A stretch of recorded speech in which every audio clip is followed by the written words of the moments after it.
Hola, buenas tardes. Buenas tardes a todos. Vamos a esperar un segundito a que se conecte.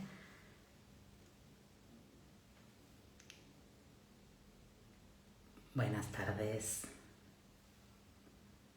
A ver, ¿qué me dice Instagram? Que espere, que está conectando. Así que no sé muy bien. Ahora. Hola, buenas tardes a todas y a todos. Bienvenidos a un nuevo directo de nuestra asociación, Red Nacional de Infértiles. Espero que os encontréis todos bien y preparados para este directo con el doctor Borja Márquez.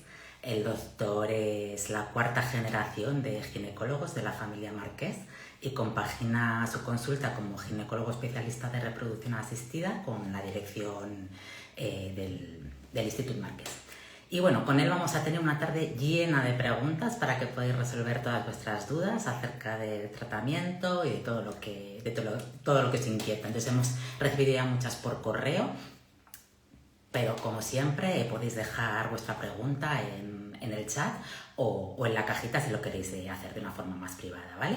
Os recuerdo también que este directo quedará grabado y podréis verlo tanto en diferido tanto en nuestro feed como en el feed de Instituto Márquez. Y bueno, antes de conectar, que veo que el doctor me ha mandado ya una solicitud, me presento para las personas que no me conozcáis. Soy Elena, soy la presidenta de la Asociación Red Nacional de Infértiles y hoy voy a ser vuestra voz. Así que ir escribiendo que comenzamos. Voy a ver si...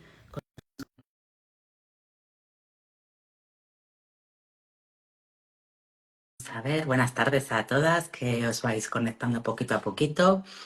De momento el doctor no se conecta. A ver, sí, ahora. Hola, buenas tardes. Hola Elena, ¿qué tal? ¿Cómo estás? ¿Qué tal? Un placer volver a estar aquí hoy contigo. Estaba empezando a presentarte mientras te conectabas, pero bueno, vuelvo a presentarte para No, te he las escuchado, personas. ¿eh? Yo estaba por aquí.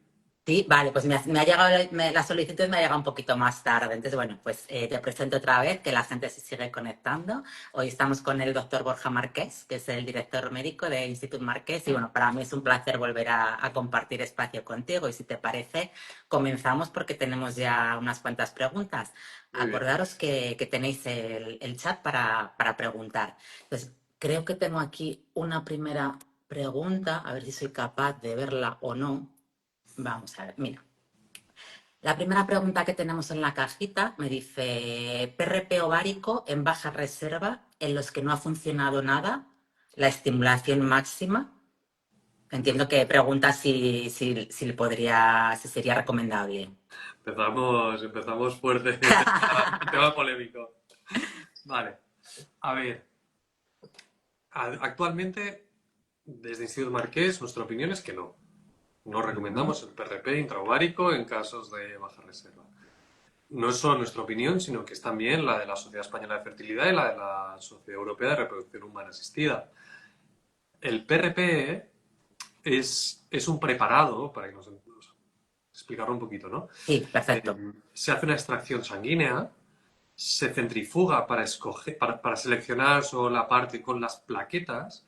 Estas Ujú, plaquetas, en general, hay que eh, extraer los factores de crecimiento, que es el PRP plasma rico en plaquetas, que tienes que activarlas para extraer estos factores de crecimiento. Se puede hacer activado, sin activar, hay diferentes modalidades.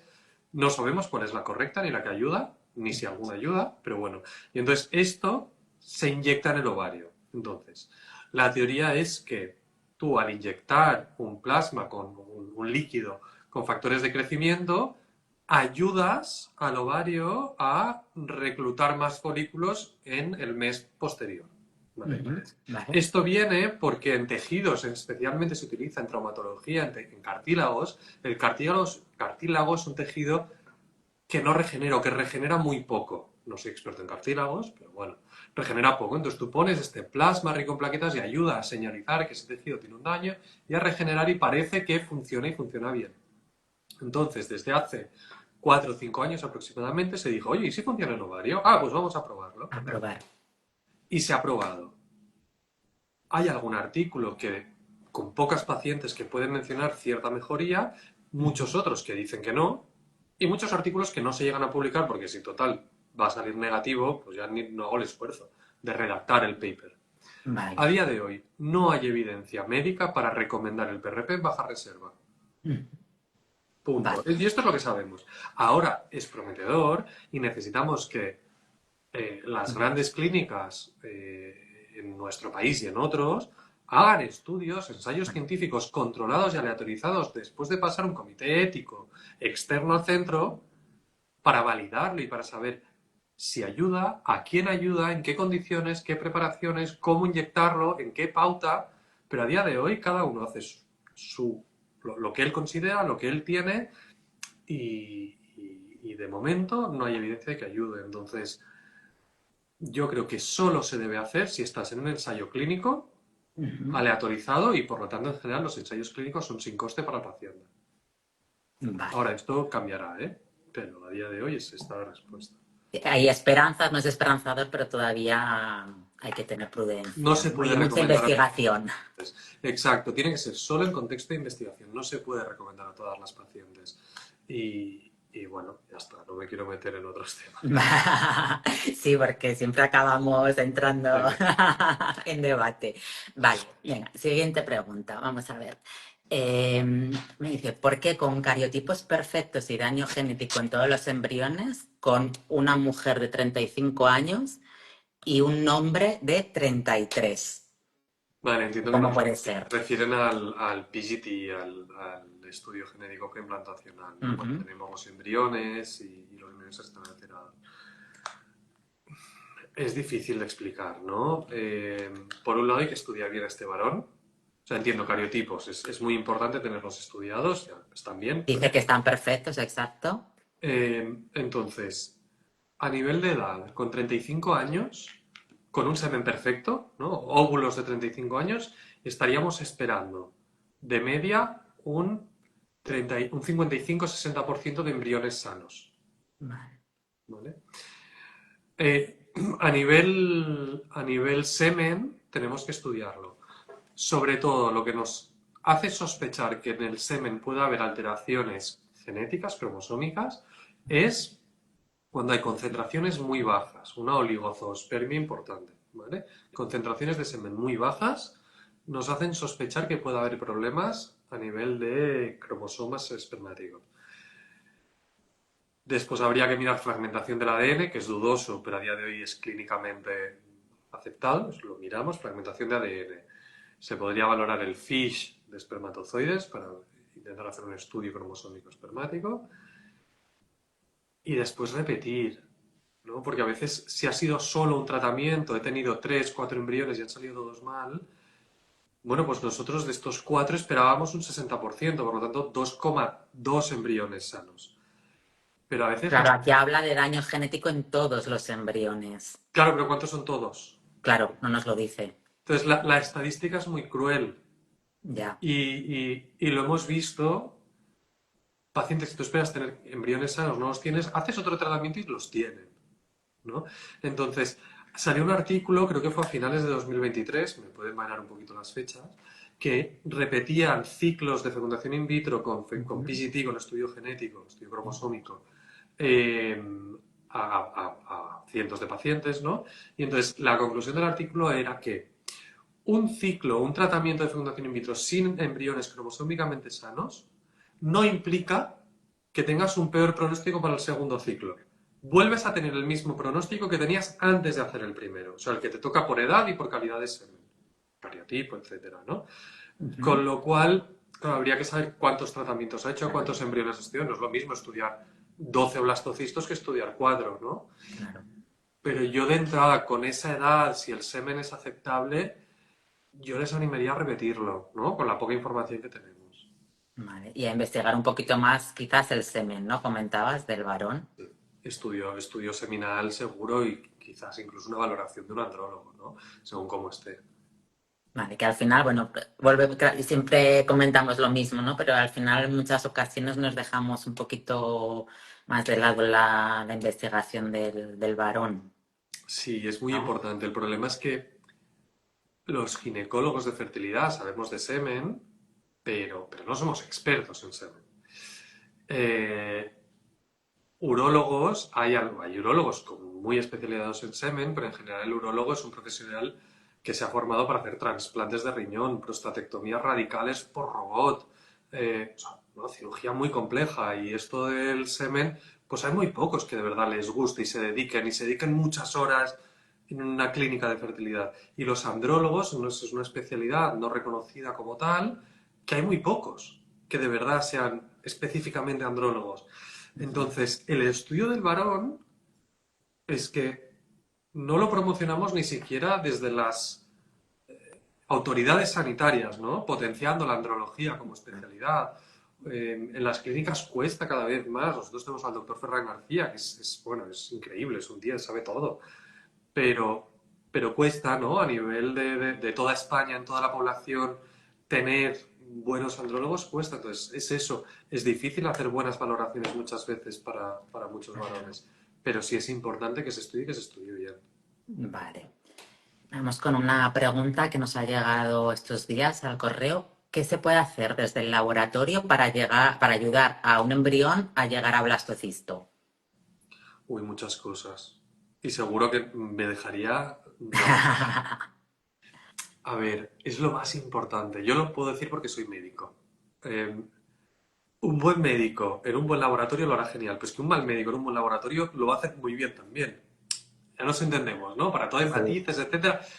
Pero luego pones a un buen médico en un laboratorio malo que no hace bien las cosas y es que no vas a conseguir embarazos. ¿Por qué? Porque el laboratorio es lo más importante. Entonces, el laboratorio es lo que no se ve. Es lo que es imposible, ¿no? ¿Cómo sabes que una clínica es buena? Pues es muy difícil, porque lo que cuenta es el laboratorio, lo que se gastan en medios de cultivo, en medios de congelación, en mantenimiento de instalaciones, en renovar toda la maquinaria de manera pues, periódica, tener unos muy buenos embriólogos. Entonces, ¿qué se puede hacer? Muchísimo, pero básicamente es inversión, muchísima inversión económica. Mantener todas las instalaciones, todos los criterios de control de calidad al día, perfectamente calibrados, unos embriólogos con suficiente experiencia y que estén todos los días suficientes embriólogos con formación para hacer todas las técnicas. Para nosotros es importante abrir sábados, abrir domingos, que haya biólogos senior, ¿no? Bien formado en cualquier técnica, sábados y domingos, festivos, el 15 de agosto, Navidad, no lo sé, ¿no? Semana Santa que acaba de pasar. Y esto es un esfuerzo y esto es mucho coste para la clínica, que no se ve o que es difícil que el paciente perciba, ¿no? Pero es que todo esto va a acabar afectando en si te programan la punción un día antes o un día después, y va a ir mejor o peor ese embrión. Si te van a congelar un poquito antes esos embriones o un día más tarde, porque es que caía en domingo y no le podían hacer el PGT en fresco. Tenían que congelar los embriones y descongelarlos después, porque no había un biólogo que supiera hacer el PGT ese día. Entonces hay muchísimas cosas que pueden hacer que un embrión evolucione mejor o se le trate mejor, ¿no? Vale. Entonces es inversión, directa e indirecta. Y Borja, te voy a lanzar una pregunta que acaban de preguntarnos, que te preguntan, que, bueno, que seguro que me puedes responder, es cómo podemos saber nosotras como pacientes qué tan bueno es un laboratorio en una clínica o no, porque como tú dices, no se ve. O sea, nosotros podemos ver muchas cosas, pero no podemos entrar en el laboratorio, no sabemos cómo podemos Es muy saberlo. difícil, pero es que es muy difícil también para nosotros. O sea, a mí, un familiar, un amigo íntimo, ¿no? Me dice, oye, Borja, mira, que vivo en Madrid, vivo en Coruña, en Sevilla, ¿qué clínica me recomiendas? Y me cuesta mucho porque no tengo esa información. Entonces, de hecho, yo lo pienso y también, ¿no? Con la gente de marketing de la clínica, Borja, pero dime, ¿cómo transmitimos que somos los mejores? Digo, bueno, lo primero, no hay que decir eso, hay que decir que lo hacemos muy, muy bien. ¿Que creemos que somos los mejores? Sí lo creemos, confiamos en ello, pero bueno, hay clínicas muy buenas, por suerte, en España. Pero es muy difícil, no os lo voy a poder decir porque es muy complicado. Y más aún de manera externa, porque cuando estás dentro preguntas, ¿no? Tienes un biólogo que trabaja aquí o que tiene un amigo allá y te explican cosas, pero es difícil, es difícil. Entonces, para mí, cosas importantes, que el laboratorio esté en las instalaciones, ¿no? Oye, que me hagan la punción en la misma clínica que esté el laboratorio al lado. Claro. Eh, o sea, que tengan que estén las instalaciones. Ver Que hagan todos los días, ¿no? Que hagan que funciones. trabajen todos los días, que todos los días tengan a biólogos que pueden hacer todas las técnicas, que puedan hacer el PGT en fresco. Porque si no tienes que congelar, descongelar, biopsiar, recongelar, cuanto menos manipulemos al embrión, mejor. El PGT es seguro si lo haces bien hecho, ¿no? Después, lógicamente, para mantener un laboratorio óptimo, ideal, es difícil competir en precio. Ya nos entendemos, o sea, ¿dónde recortas? En lo que no se ve, pues los medios de cultivo los hay de un precio y de 10 veces ese precio. Bueno, pues el de 10 veces ese precio se va a pagar en algún sitio, pero tú no lo vas a ver, ¿no? Eh, ¿Qué más? Transferir un blastocisto. O sea, ya hace mucho tiempo que se debe transferir solo un blastocisto, salvo contadas excepciones, pero a día de hoy la sociedad europea considera que no hay ninguna situación en la que se justifique transferir otra cosa que no sea un blastocisto Nos por olvidamos del vivo. día 3, ¿no? Nos olvidamos de día 3 y nos olvidamos de transferir dos blastocistos. Exacto. Eh, ya digo, después hay excepciones muy puntuales, pero como norma general. Entonces es difícil saber qué laboratorio de verdad es muy bueno, porque si además si te metes en las páginas web todos ponemos que tenemos un 99% de Claro. embarazo. Nosotros no, o no como tal, pero al final vas y siempre hay un asterisco. Después de 3 ovaciones con todas sus transferencias. Ya, una así cualquiera, pero es que nadie quiere embarazarse después de 3 ovaciones, ¿no?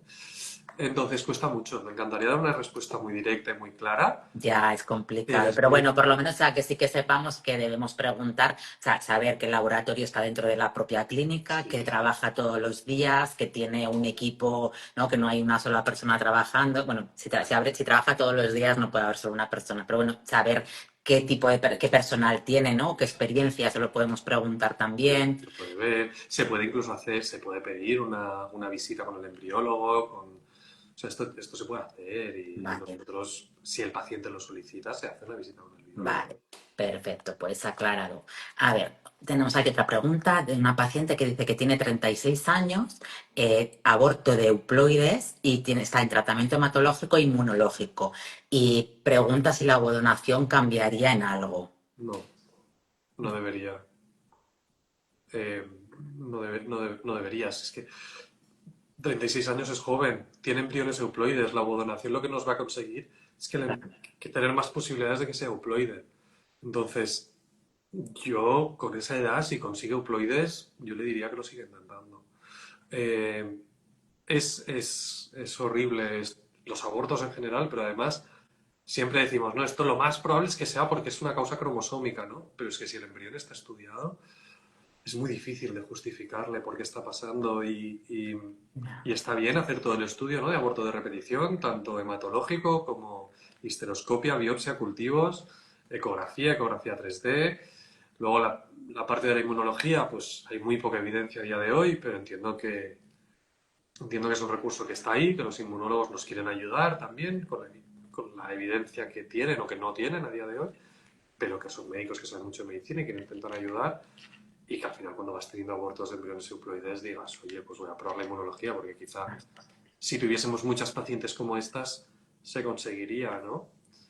Pero sorprende porque en pacientes de menos de 40 años con 3 embriones euploides la tasa de nacido es del 94%, 93%, con 3 euploides. Entonces, como que dice varios, ¿no? Ujú. Euploides, Sí, considero porque dice aborto, habla en singular, pero luego por eso. euploides, que sí, yo también he interpretado que ha tenido más de una Con dos pérdida estamos hablando de una tasa de nacido de más del 80% y con tres de más del de 90%. 90. Vale. Que luego estos estudios son estudios del año pasado que están publicados, ¿no? En las guías de aborto de repetición y preimplantación de la Sociedad Europea con 5 euploides. Sé que es muy difícil, ¿eh? Muy difícil conseguir ese número de embriones. Pero con 5 euploides estamos en una tasa de nacido del 99%. Sin tratamientos hematológicos, inmunológicos, microbiota, etcétera. Con lo cual, pues no Vale. sé, si consigue euploides, ya sé que es muy duro lo que está pasando, pero seguirlo intentando, pues se debería poder conseguir. Pues mucho ánimo y espero que la siguiente vaya súper bien. Tenemos otra pregunta que nos dice, hablando de embriones que ha salido antes mientras estábamos hablando del laboratorio, que nos dice cuánto puede durar un embrión congelado. Mucho. A día de hoy no tienen fecha de caducidad. No tienen fecha. A día de hoy no. De hecho, esto lo miramos ya hará unos años. Pero recuerdo que teníamos un bebé nacido sano, bebé nacido, estaba sano, y un Ujú. embrión que estuvo congelado creo que 16 años, si no recuerdo mal. 16. Vale. Muchísimo, una barbaridad. Y nació bien, perfecto, el niño está sano, ya tiene unos cuantos años.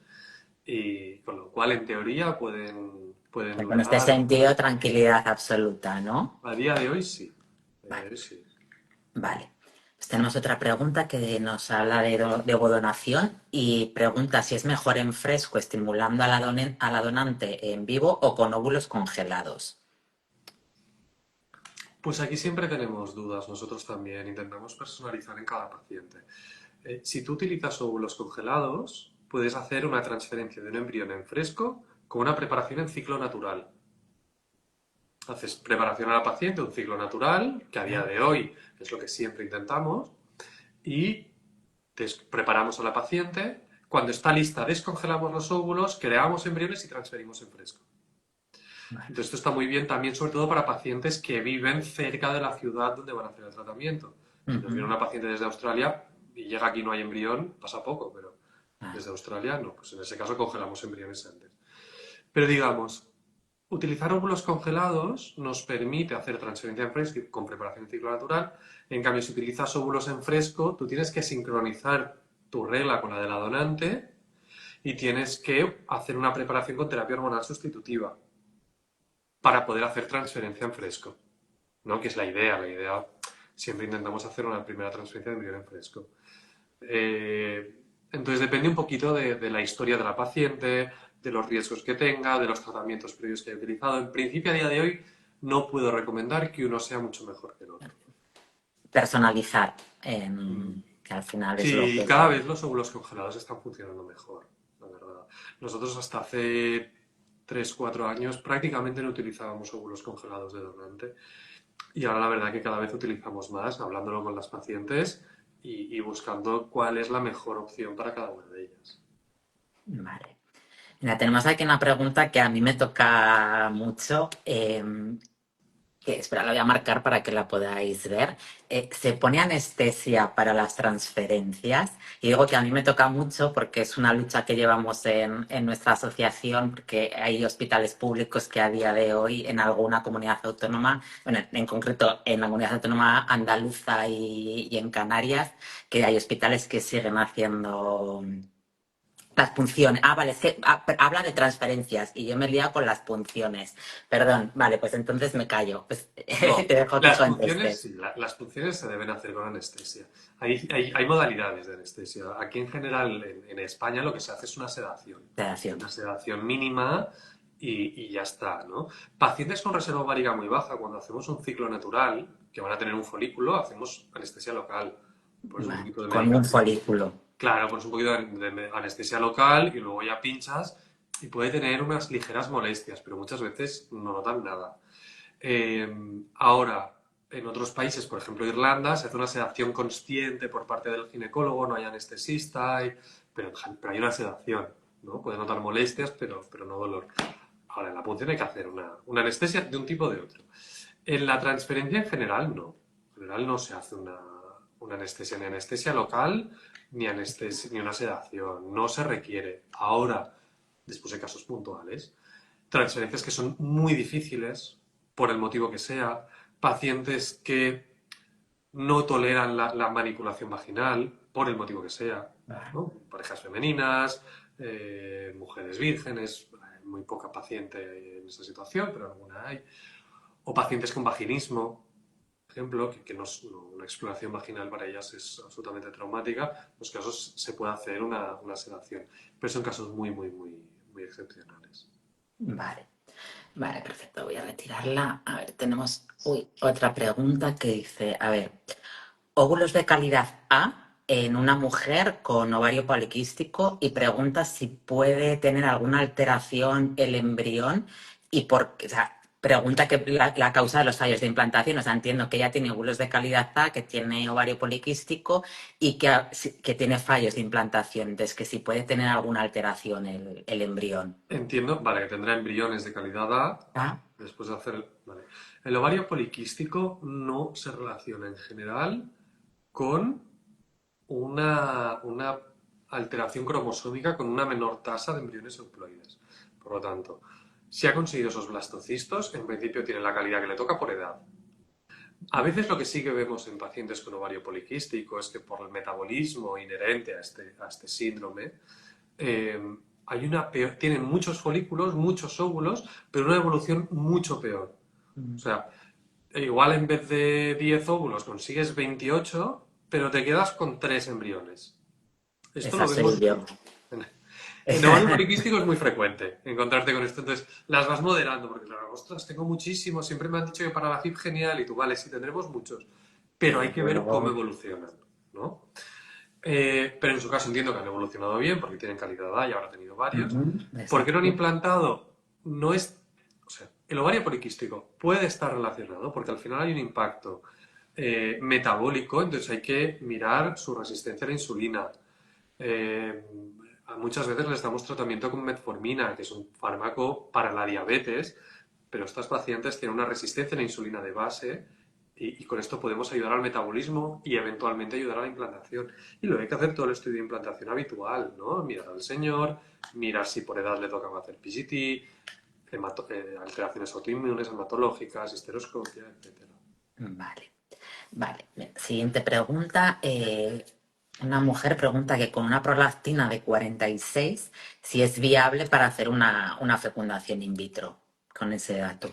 Es un poquito alta, si no recuerdo mal, al menos esto cada laboratorio utiliza unos puntos de corte un poquito diferentes. En los Vale. que suelo ver yo es alrededor de 20 algo al máximo. Entonces es un poquito alta. Lo primero sería confirmar si esa prolactina de verdad está alta. ¿Por qué? Porque la prolactina es una molécula que se eleva muy rápido. Entonces el propio estrés de llego tarde a la analítica, voy corriendo, no me atienden rápido, llego tarde al trabajo, estás nervioso, te puede hacer que te aumente. Me Vale. da miedo la analítica porque me van a pinchar. Ese estrés puede hacer que aumente la prolactina en nada, en esos 10 minutos y te Ujú. salga alta.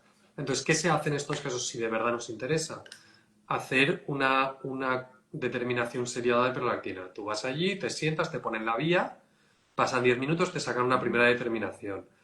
Media hora, una hora después, otra y otra vez otra. Y entonces así tienes 3 determinaciones y lo ves, ¿no? Ujú. No es una prolactina muy alta. O sea, nos preocupan prolactinas de 200, 2000, que en ese caso sí que tienes que mirar que no haya un tumor produciendo prolactina, por ejemplo, ¿no? Un micro o macroprolactinoma. Una prolactina de 40 no es muy alta. Ya volvería a mirar a ver qué. En general, a mí, si son prolactinas bajas y no me impactan en una amenorrea, en una oligoamenorrea, o sea, retrasándome las reglas o directamente dejándome sin regla, no me importa para hacer un tratamiento de fertilidad. Y tiro Vale, adelante tan tranquilo. vale, perfecto. Vale, pues siguiente pregunta. Una mujer que nos dice que tiene 27 años, le hicieron una estimulación ovárica con 13 óvulos, de los que maduraron 5 y tiene 2 transferidos tipo AA y todos fallidos. En- entiendo que lo que quiere saber es qué puede hacer, cuál es el siguiente Repetir, paso. repetir. Que estudien Repetir. al varón, que hagan un estudio de implantación, porque con 27 años, o sea, si el estudio del varón sale bien, estudio de varón normal, cariotipos normales, ecografía normal y 27 años, esos embriones eran de muy buena calidad. Además, por lo tanto, yo sí haría un estudio de implantación, porque es como una donante de óvulos con 27 años. Claro. Es cierto que si ha llegado a una in vitro es porque ya lleva un recorrido de esterilidad, entonces algo hay. Y cuando una mujer tan joven tiene que llegar a fecundación in vitro, te saltan muchas alarmas, porque tenemos muy Ujú. pocas pacientes tan jóvenes. Pero tiene que repetir. Primero vamos a estudiar si hay algo que podamos encontrar a nivel de implantación, si hay algo que podamos encontrar a nivel de cariotipos o de estudio masculino, y entonces repetir.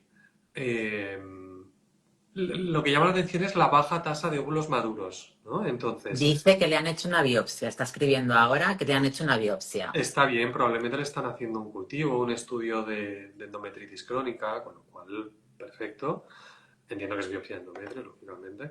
Yo lo que valoraría también es el tipo de estimulación ovárica, porque son pocos óvulos maduros, de 13, ¿no? Entonces, por un lado, De cuando 13 estos 5. de 13 óvulos solo 5 maduros, ¿qué hacemos en esta? Puede que sea mala suerte, porque le ha tocado ese ciclo, cada mes somos diferentes y cuando tú vas repitiendo estimulaciones a una paciente, vas viendo que hay diferencias, aunque hagas la misma medicación. Entonces, eh, yo lo que haría es valorar qué pauta le dieron de medicación. Probablemente, aunque sea joven, habría que añadir algún tipo de factor LH, mm, Pergoveris, Meriofert, Menopur, algún tipo de factor LH. Mira, le dieron 7 días de antibiótico. Probablemente salió algo en la biopsia, una endometritis, un Ah, sí, cultivo positivo. Está bien, seguro que es correcto.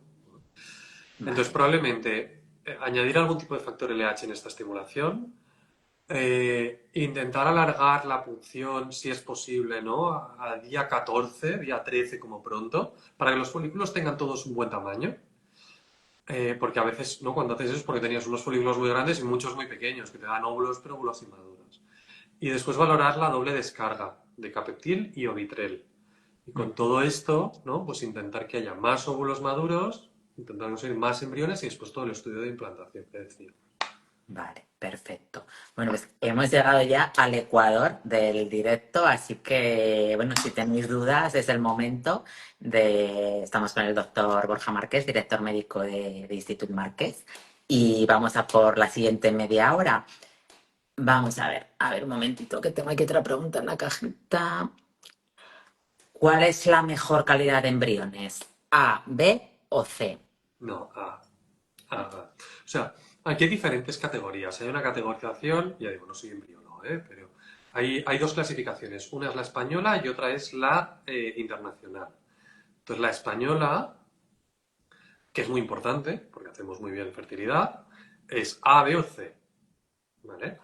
La internacional es un poquito más compleja. Tiene un número que va del 1 al 6, que lo que nos indica es la expansión del embrión, cuánto es de grande, digamos, y si está dentro o fuera de la zona pelúcida, del cúmulo, digamos, que protege al embrión, pero del que tiene que salir para implantarse. Si está fuera es un 6, por ejemplo.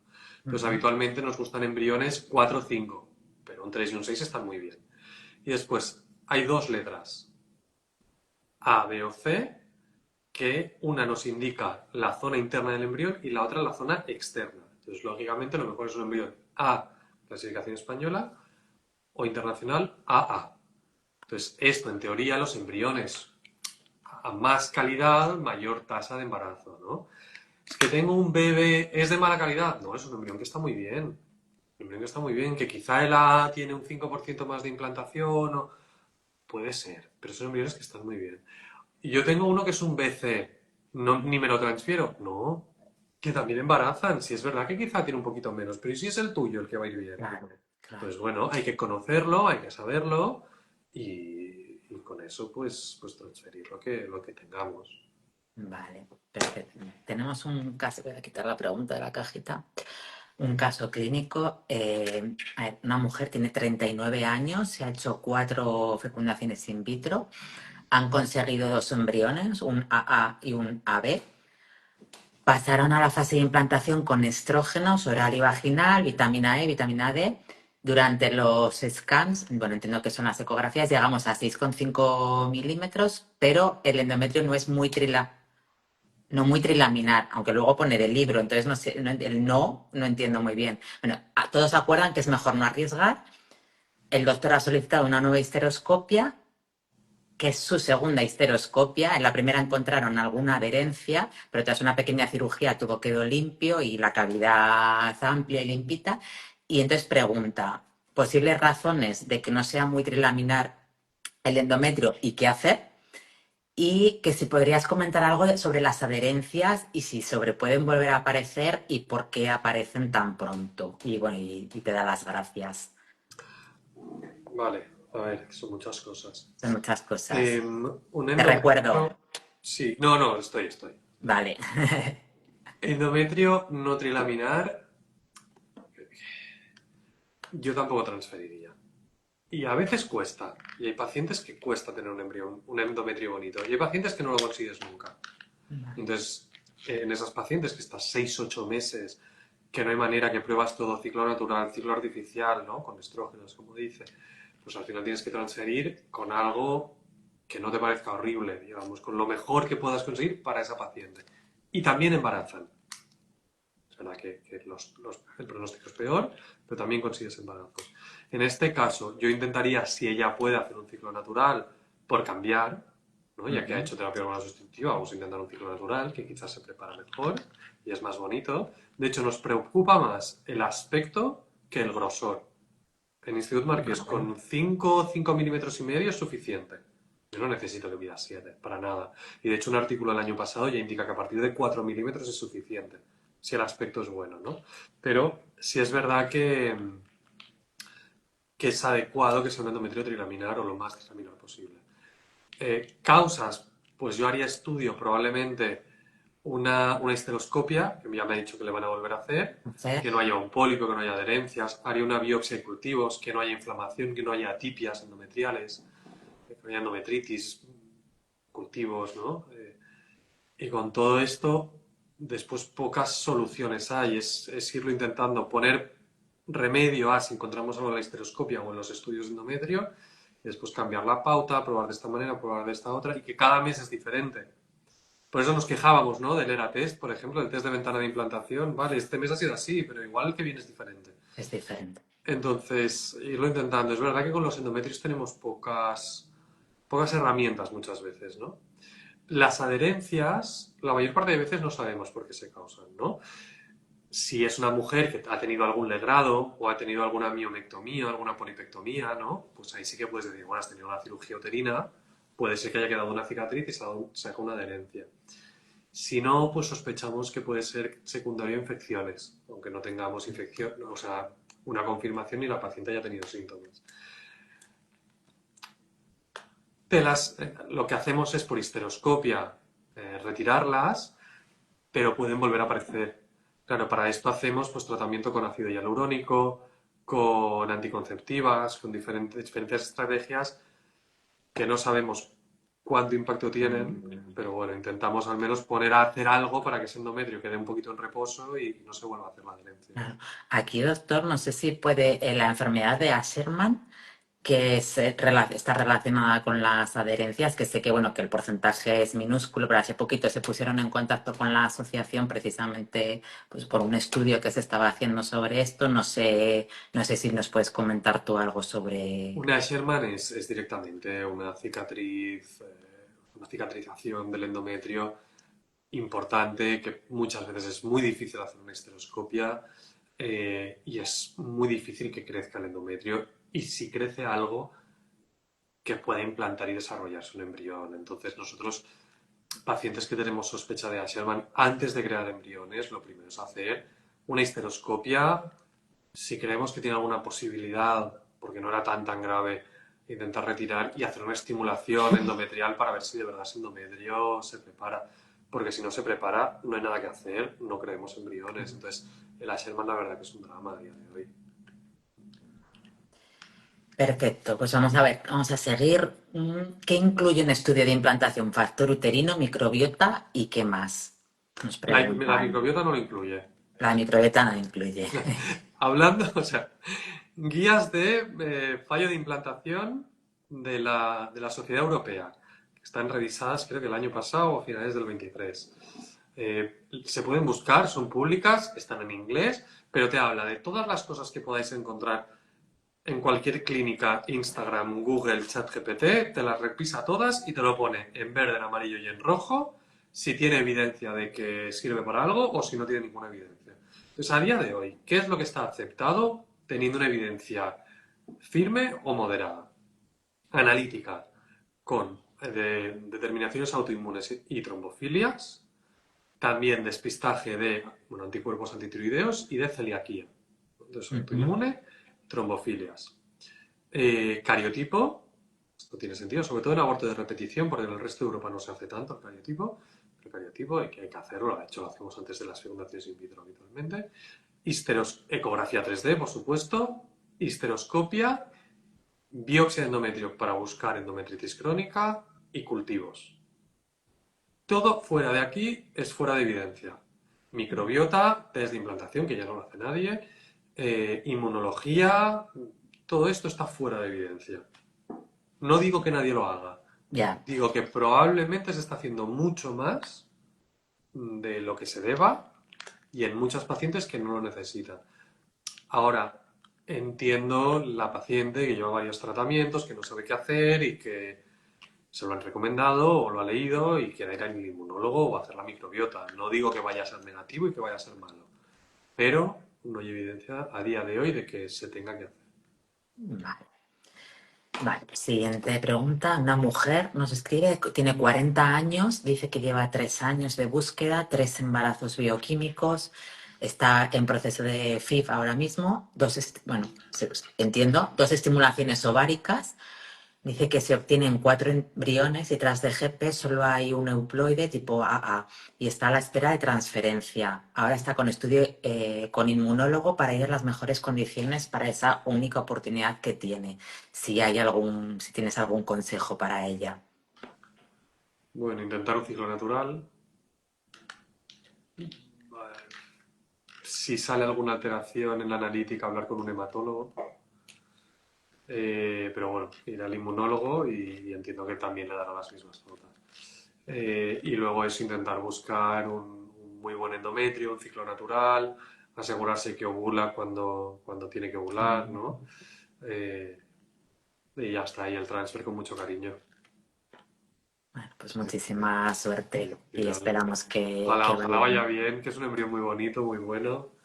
Ojalá, ojalá. Tenemos otra mujer, también tiene 40 años y nos comenta que en febrero tuvo su primer ciclo fallido. 14 ovocitos, 11 fecundados y 4 embriones de calidad D que no implantaron. Ahora le van a hacer Calidad, un... ¿Perdón? calidad de. D, que no implantaron. Y ahora le van a hacer DGP. ¿Podrían implantármelos calidad D? Dice que mañana va a la consulta, que está con la píldora y que ojalá tenga suerte y eso le deseamos nosotros también, que ojalá tenga Nosotros suerte. no congelamos embriones de. O sea, No los congeláis. no los transferimos. Entonces, claro, no lo sé. No, un embrión calidad E, si es cierto que es de. Claro, el pronóstico es muy malo. Pero no estoy ahí, no he visto los embriones Claro. y no me quiero meter en la opinión del compañero que le esté llevando, ¿no? Que pregunte, que hable si quiere con el embriólogo y que le expliquen cómo ven estos embriones, si de verdad los ven evolutivos y qué pronóstico creen que tienen estos embriones. Porque pagar 4 transferencias de embriones con todo, o sea, bueno, pasar por 4 transferencias de embriones a nivel emocional, tratamientos complementarios, tiempo, porque te quita tiempo a llegar a la siguiente in vitro, si estos no van a funcionar, y el coste económico, no sé. Si solo tiene calidad de igual tiene sentido hacer otra fecundación in vitro y guardar esos, por si es lo único que tiene, ¿no?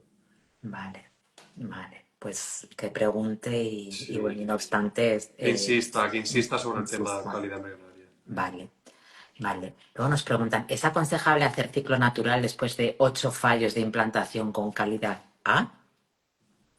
Para para la transferencia de embriones, sí. A día de hoy la recomendación en general es intentar siempre un ciclo natural. Ya digo, después lo mismo, ¿no? Yo cuando tengo una paciente que viene de la otra punta del mundo, pues no me la juego un ciclo natural, si no tiene una historia horrible, ya le digo, mira, vente 2 semanas antes y hacemos un ciclo natural. Pero en general, siempre que se pueda, hay que hacer un ciclo natural. Ya no tanto por las tasas de implantación y aborto, que son muy similares, sino por las seguridades pues, del embarazo. Tienes menos riesgo de hipertensión, de preeclampsia, por lo tanto yo sí que lo intentaría y sobre todo si ha tenido 8 transferencias negativas, todas con terapia hormonal sustitutiva, hay que cambiar, igual que si haces 2, 3 transferencias en ciclo natural y no te funciona, oye, vamos a probar la terapia hormonal sustitutiva, que no sea que tus ovarios tengan algo diferente que no sabemos diagnosticar Sí, todavía y tenemos otra pauta, ¿no? Vale, vale, perfecto. Nos escriben con un caso, con un bonito, con un final muy bonito. Eh, nada, siempre lo leo y es un diagnóstico de útero en T que tras 8 transferencias y abortos hicieron una metroplastia histeroscópica en diciembre y una ovodonación por primera vez y está embarazada de 8 semanitas, así que enhorabuena, Muchas nos alegramos felicidades. muchísimo. Sí, felicidades. Ahora, aquí estoy, voy a meterme en el berenjenal cuando no me había Hombre, escapado. Eh, no esperaba menos de ti, Borja. las metroplastias. Nosotros tenemos pacientes que vienen de todo el mundo. Tenemos mucho paciente nacional, sobre todo de Cataluña, de Andorra, de Baleares, eh, pero mucho paciente nacional, pero también mucho internacional. Entonces recibimos muchos pacientes que han hecho paciente alemana, 7 fecundaciones in vitro, 2 ovodonaciones en Grecia y ahora viene aquí. 9 de todo, ¿no? Entonces hacemos pacientes muy complicadas, fases de implantación, abortos, pacientes con 10 abortos que nos llegan aquí. Eh, y en el comité que tenemos de uterino, digamos de patología uterina, yo creo que hemos indicado, yo voy a hacer 6 años en Instituto Marqués, creo que hemos indicado 2 metroplastias en 6 En años. 6 años. Sé que hay clínicas que están operando un 80-90% de sus pacientes. No tiene ningún sentido. O sea, tenemos unas tasas de éxito muy buenas, comparables a las mejores Está feo que lo diga, pero me da igual, a las mejores de España. Y España es el mejor país en el mundo para hacer un tratamiento de fertilidad. Y no indicamos metroplastias salvo casos muy, muy, muy puntuales. Eh, yo creo que esta paciente se ha quedado porque ha hecho una ovodonación por primera vez, como dice ella. ¿Que le puede haber ayudado a la metroplastia? Puede ser. Vamos a pensar que sí porque ya se la ha hecho. Pero tengo muchas pacientes que vienen y dices, oye, mira, 33 años, tienes una baja reserva ovárica, tienes un factor masculino y un útero ligeramente en T. No lo toques, olvídate de él. ¿Cuántas mujeres hay embarazándose y pariendo solas sin que nadie les haya hecho una eco 3D ni una histeroscopia? Se está sobrediagnosticando el útero en T, el útero en Y, los septos. Muy pocas veces de verdad tienen impacto. Em, yo, cuando podía hablar con mi abuelo, que ya no está, pero mi abuelo hizo ginecología hace muchos años, y me decía, no sabes cuántas pacientes le hacíamos la cesárea por malposición fetal y ese día nos enterábamos que tenía un útero doble, o que solo tenía un hemiútero. Y esa señora pues, se quedó embarazada la primera y se volvió a embarazar. Tenemos úteros infantiles de patologías cromosómicas, de síndromes intergénero, etcétera, ¿no? Que son úteros enanos. Si un útero tiene que medir 7 centímetros, mide 4 y se embarazan. Y la tasa de prematuridad es mínima. Entonces, simplemente lo aviso para pacientes que estén en proceso, que no se embaracen. No digo que nunca haya que hacer una metroplastia, pero para tener una referencia, nosotros que hacemos miles de ciclos cada año, con pacientes de alta complejidad, indicamos pues de media una cada 3 años. Sí. Entonces, Precaución, ¿no? sí, una segunda Una opinión. segunda Pero yo opinión. antes de operarme un útero, oye, es que si no hace falta, tienes riesgo de hacer un Asherman, tienes riesgo de hacer un sangrado, tienes riesgo de tocar una arteria uterina. O sea, son cirugías que se hacen bien, que no son especialmente complejas, pero cualquier cirugía tiene un riesgo. Y la evidencia que tenemos de beneficio no existe a día de hoy. Con lo cual, oye, sí, hay un sector muy claro, un útero muy llamativo. Vale, pero pidamos una segunda opinión. Vale, perfecto. En cualquier caso, enhorabuena. Nos Eso, alegramos exacto, y muchísimas muchísimo. felicidades. Bueno, una siguiente pregunta. Nos han preguntado si el directo se quedará grabado y si se quedará grabado tanto en el feed de nuestra asociación como en el de Institut Marqués. Entonces, a ver, que me pierdo aquí. Tengo un mioma intramural posterior de 15 por 17 milímetros. No me han dicho de quitarlo. ¿Qué opinas? Yo no lo tocaría. No lo tocarías. Porque un intramural va a ser difícil, o sea, histeroscópico no se puede operar, vía abdominal una laparoscopia va a ser difícil de saber dónde está ese mioma. Vamos a hacer más daño con esa cicatriz que el potencial beneficio. Vale, Sí, sí. vale, perfecto. Pues ahí Y quedo. los miomas intramurales, la dificultad es cuando son muy grandes. problema es cuando es un mioma intramural, transmural, digamos, que te llega hasta la parte más exterior del útero, pero también es grande, mide 3, 4 centímetros, y casi te llega endometrio, ahí es cuando tenemos el problema. Ostras, me está deformando la cavidad. Quizás tiene una mínima parte submucosa, pero es que si lo opero, tengo que hacer un corte al útero importante, suturar, esperar un año hasta embarazo. ¿Y cómo va a quedar ese útero? Entonces, ahí sí que tenemos mucha complejidad de hacer la recomendación, ¿no? Ujú. Porque lo mismo, somos un centro poco quirúrgico. Y tenemos muchas pacientes que se les ha indicado cirugía, hay que quitar el mioma, les hemos dicho, vamos a intentar ni que sea un embrión. Y ha ido bien, ¿no? Con lo cual, si es intramural y es pequeño, porque creo que me has dicho 15 15 por milímetros, 17. es un mioma pequeño, yo seguro no lo tocaría. Vale, perfecto. Pues vamos con la siguiente pregunta, que nos quedan ya poquitas, que estamos ya llegando al final. ¿Los tratamientos de fecundación in vitro pueden favorecer un embarazo natural? Nos comenta la paciente que hizo una FIV hace 3 meses que no funcionó y se ha quedado embarazada, pero ha sido ectópico y no sabe si puede tener algún tipo de relación o no. A ver, no está claro. Eh, lo que pasa es que muchas de nuestras pacientes no son estériles al 100%. Tienen una infertilidad que dificulta el embarazo y nosotros durante la fecundación in vitro estimulamos el ovario, pero en teoría, en cuanto acabamos, ya el cuerpo vuelve a la normalidad. No tiene por qué ayudar a tener un embarazo, hacer la fecundación in vitro, pero al final tú vas buscando. Igual no te quedas, la fecundación in vitro no va bien, pero 2 meses después lo buscas y te quedas. Entonces, no voy a decir que las fecundaciones in vitro ayudan, como este mito, ¿no? De si te haces una in vitro, el segundo es más fácil y te quedas solo. No tiene por qué, es porque a veces, bueno, pues hay gente que está 1 o 2 años buscando embarazo, no lo consigue, haces una in vitro, pero después deja las anticonceptivas, ¿no? Tiene el parto, no toma precauciones anticonceptivas y a los 2 años se embaraza solo, porque puede ser, ¿no? La esterilidad no es un blanco o negro. Entonces, tú a medida que vas buscando tienes posibilidades de quedarte. Entonces, no voy a decir que la in vitro aumenta la probabilidad de quedarse embarazada, no como tal. Vale, De perfecto. manera natural, ¿no? De Manera manera artificial natural. sí, que para eso hacemos el tratamiento. Vale, nos preguntan también cómo de recomendable es transferir un embrión mosaico simple parcial moderado con una aneuploidía parcial del cromosoma 10 o si es mejor hacer otro tratamiento desde cero para ver si se obtiene algún embrión euploide. A ver, hay pocas guías de mosaicismo y, y no están claras del todo. Cuando empezamos a conocer esto de los mosaicos, 2018-2019,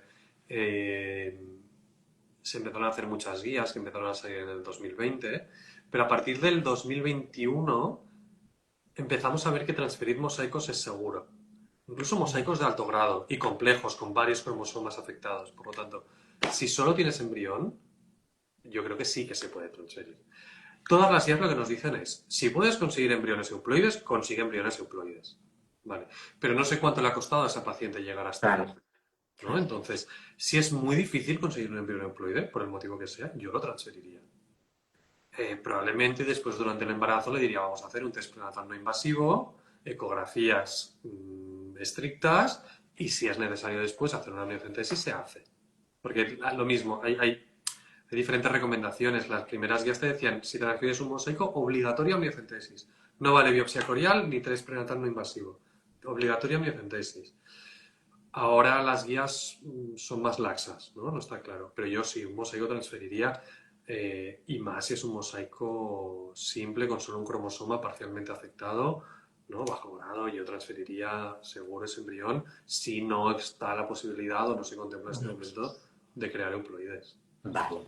Vale, nos preguntan en relación al tema del útero en T que hemos hablado antes, que si mediante ecografía se puede saber si el útero está bien o si hay algún tipo de... Sí, con una ecografía 3D. Una ecografía 3D. Sí, sí. Vale, Idealmente para hacer la ecografía 3D es más sencillo hacerlo cuando el endometrio está grueso. Entonces, si se puede hacer en la segunda fase del ciclo, mejor aún. Al final en la clínica, si tú tienes una paciente, se lo harás el día que tienes la paciente. Pero si ya quieres ir a ser muy estricto y muy específico, la citas en día 19, 20, 22 del ciclo, que tendrás ese endometrio, que son los días que en teoría habría la implantación embrionaria, y ahí tienes un endometrio grueso que te expande cavidad, que es más fácil no tener un falso útero entero, tener esas imágenes. Y luego es importante coger muy bien la imagen, porque si lo tienes un poquito más rotado, si no ajustas bien el parámetro, te puede parecer que es enter y en realidad no lo es. Vamos a ver, creo que nos va a dar tiempo a hacer una pregunta más. Tenemos dos FIP por seguridad social, bueno, dos ciclos con 4 óvulos y solo un embrión. En la segunda punción, hemorragia interna. ¿Qué parámetros debería preguntar? Esta persona nos dice que siente que no se está encontrando el problema de base. Las dos transferencias han sido negativas y en la segunda, que fue 2 meses post hemorragia, el retraso del periodo fue de más de una semana, pero le vino y le duró más de 2 semanas. Esto después de la transferencia, entiendo. Exacto. En la segunda, 2 meses post Es, hemorragia, se le retrasó la regla y cuando le duró, tuvo una duración de 2 semanas. no, es que o sea, me falta mucha información. O sea, quiero decir, Sí, es que es muy complejo un tratamiento de fertilidad, ¿no? Y además, no es solo que cada paciente es diferente, sino que cada varón también puede ser diferente y luego las combinaciones. No me atrevo a decirle, es que me falta mucho, ¿no? El riesgo de hemorragia, el riesgo de tener un... claro, lo que quiere saber es si la hemorragia con intervención de la paroscopia por punción, ¿por qué ha podido producirse? A ver, hay que mirar si tiene algún riesgo de hemorragia, algún riesgo de sangrado mayor al habitual, ¿no? A mayor número de folículos, a mayor obesidad, hay más riesgo de tener una hemorragia y acabar con la laparoscopia, con una cirugía abdominal. Lógicamente, pacientes que tienen algún tipo de enfermedad, alteración o tratamiento que aumenta el riesgo de sangrado, entonces, tratamiento con heparina, por ejemplo. Y después, aún así, el riesgo de tener una hemorragia importante y acabar una laparoscopia siempre está ahí. El riesgo es de una de cada 1000 punciones. O sea, es un Vale. riesgo muy bajo. Y esa laparoscopia en general es un rollo porque es un susto, es una laparoscopia urgente, muchas veces requiere de transfusión sanguínea después. Es una intervención sencilla y segura, no es algo, ¿no?, con un riesgo. Pero bueno, hay que saber que cuando tú haces una punción ovárica tienes un 1 por 1000, digamos, un poquito menos incluso, un 0,05%, en realidad es uno de 1500, algo así, ¿eh? De riesgo de tener una hemorragia importante y acabar en un quirófano para una laparoscopia. Vale. Está ahí, pero muchas veces no te explicas por qué. Le ha tocado a esta paciente y le tocó. Ya, vale. Bueno, pues ahora ya sí que, doctor, la última pregunta. Razones por las que se puede acumular líquido en el endometrio. Y con esta ya damos por finalizado. Básicamente hay que descartar dos. Un hidrosalpinx, líquido en la trompa que va drenando hacia el útero. Esta es la más frecuente. Y después, post cesárea, un ixmocele. A veces cuando hacemos una cesárea, al suturar, no queda suturado el borde con el borde, sino que queda el borde inferior un poquito más abajo. Entonces queda aquí como una pequeña cavidad en la que se nos puede acumular líquido. Cualquier líquido dentro del endometrio es negativo para una transferencia embrionaria. Tenemos que conseguir que no haya líquido en un útero antes de transferir un embrión. A veces hay pacientes que de manera fisiológica, en los primeros días del ciclo, mientras acaba de caer, ¿no?, la sangre de la regla, etcétera, puedes acumular un poquito de líquido. Si desaparece en los días previos a la transferencia de embriones, no debería tener un impacto negativo y transferimos. Pero si está ahí el líquido, hay que cancelar y hay que buscar los motivos y corregirlos. Vale, perfecto. Pues bueno, pues ahora ya sí que sí, este directo ha llegado al final. Muchísimas gracias a todas y a todos por estar aquí. Muchísimas gracias a ti, doctor, y gracias a Instituto Marqués por acompañarnos una tarde más y poner un poquito de luz a todas nuestras dudas. Y Gracias nada, a vosotros simplemente por invitarnos. recordaros a todos que desde nuestra asociación tenemos negociado un convenio de colaboración con Institut Marqués para asociados, donde nos ofrecen un 10% de descuento sobre el precio del tratamiento inicial. Y nada, pues muchísimo ánimo a todo el mundo, muchísima fuerza y nos vemos en el próximo directo. Un abrazo, doctor, un abrazo, Borja. Chao a todos, adiós.